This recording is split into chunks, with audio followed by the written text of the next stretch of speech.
Bonjour à tous, voilà, je vais vous présenter un projet qui se situe à Beure, commune de Falise. Donc les maîtres de l'ouvrage sont venus nous trouver pour faire leur maison unifamiliale. Si on se promène dans Beure, on peut vite se rendre compte que la pierre est un matériau prédominant et qu'énormément de grosses bâtisses sont construites en pierre. Par rapport à notre terrain, donc on voit la voirie et notre parcelle, on a également un petit hangar qui se situe à droite de la parcelle, qu'on peut voir également sur la photo, et qui est à simple pan. À gauche de la parcelle, on peut également voir un deuxième hangar qui est un peu plus imposant au niveau de la vue et qui est également un simple pan. Et enfin, une maison en pierre construite un peu plus loin visuellement. Au niveau de l'orientation, donc on peut voir le nord à droite, donc le soleil se lève à l'avant du terrain et se couche à l'arrière du terrain. Pour l'analyse du projet, on s'est dit, pour ne pas avoir dans le champ visuel les différents hangars, afin d'éviter ça, tournons-nous vers l'arrière et mettons-nous dans la profondeur du hangar existant à simple pan, de manière à également éviter des vues vers celui-là. Pour rester cohérent par rapport au cadre bâti existant, on a décidé de travailler également en pierre pour le volume principal et d'y articuler un carport en bois qui sera plus léger. Ce carport va se prolonger de manière à avoir une entrée couverte. Nous avons décidé de travailler notre volumétrie à simple pan en s'inspirant des volumes avoisinants. Les deux hangars sont traités à simple pan, on s'est dit pourquoi pas traiter également notre volumétrie à simple pan. Le fait de traiter le volume à simple pan nous amène différents avantages. Les maîtres de l'ouvrage nous ont fait la demande d'avoir leur chambre par an ainsi que leur salle de bain au niveau du rez-de-chaussée.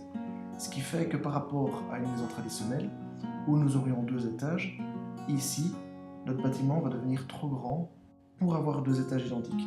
En effet, si on met la chambre au rez-de-chaussée, au niveau de l'étage, on aura trop peu de fonctions pour remplir un étage de la même manière. Donc le simple pan nous permet d'avoir un étage au rez-de-chaussée et un demi-étage à l'étage.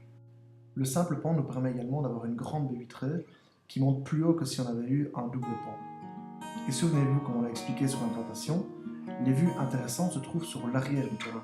Donc ici, la volonté est de créer un phénomène de double hauteur, voire triple hauteur, où on retrouve une grande baie qui donne une vision très dégagée sur les vues vers lesquelles on veut se tourner. L'espace noirci devient donc un comble qui est accessible plus simplement qu'un grenier traditionnel. Et enfin, un carport qui crée également l'entrée couverte qui donne accès directement à la maison.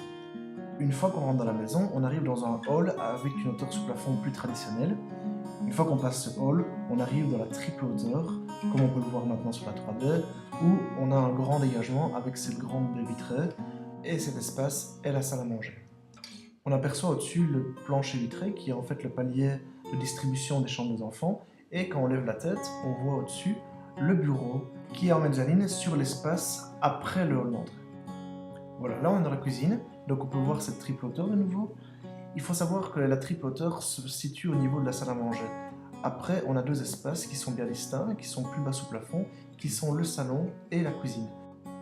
Ces 2 espaces sont traités sol, mur, plafond de même matière, de manière à ressentir un espace chaleureux et convivial. Si on s'approche de la salle à manger, on peut voir au-dessus l'espace mezzanine qui est métallique et qui est avec des planchers vitrés. Donc ce palier en fait est un palier de distribution qui amène à 3 chambres et une salle de bain. On peut voir également que ce palier devient un escalier et crée tout un jeu avec un mobilier qui se trouve en dessous qui sépare le salon de la salle à manger. Et cet escalier a un jeu formel composé de différents matériaux. On peut voir ici le salon qui a une hauteur sous plafond plus basse, donc qui est beaucoup plus intime par rapport au grand espace de salle à manger qui se développe sur 3 hauteurs. L'espace de cuisine est également traité de la même manière, donc c'est un espace qui est retiré par rapport à la grande volumétrie centrale qui distribue les différents espaces et donc est traité de manière plus intime. Donc là on le voit également, c'est une fois qu'on est dans la cuisine, on a un espace qui est plus confiné, plus convivial pour le quotidien. Ici on peut voir le palier des chambres des enfants, donc qui distribuent leurs 3 chambres et leur salle de bain, et on a un bureau, un espace de jeu qui est en relation des 2 côtés avec l'espace de triple hauteur. Je termine sur ce point et vous remercie pour votre attention.